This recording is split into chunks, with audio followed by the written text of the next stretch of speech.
guys. Ito guys, dadalhin niya po natin dun sa kababayan natin. Bibigyan po natin ng refrigerator at saka cabinet at saka oven po. Yan po hindi galing po sa atin, kung hindi bigay din po ng kababayan din po natin. Kaya napakalaking bagay na rin po na nakakatulong po tayo na para hindi na rin po bibili po kapwa kababayan po natin. Dahil itong refrigerator po guys, hindi naman iisang tao lang ang gagamit nito. Kung hindi mga tatlo yata silang gagamit din. Mag-share na lang po sila, magbigay na lang po kung ano yung mga ilalagay nila sa loob. Straight my friend ha. Katulong tayo kahit paano. Kaya salamat talaga guys sa nagbigay ng refrigerator, oven at saka dalawang cabinet po. Sila na lang guys yung bahala po na magpahalaga po sa ibinigay sa atin. Ibinigay rin po natin. Yan, may driver tayo na isang guys. Ayan. Yeah, good. He is a good friend. Our friend is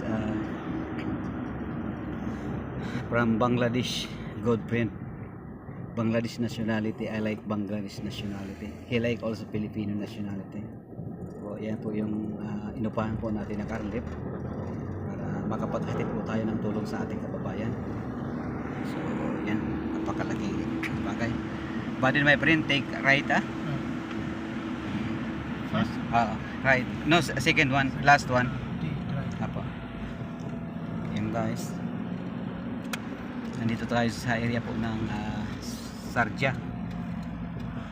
Atid po tayo ng tulong. Mga gamit na rin to. Pero napakalaking bagay po dahil hindi na po yung bibili yung ating mga kababayan.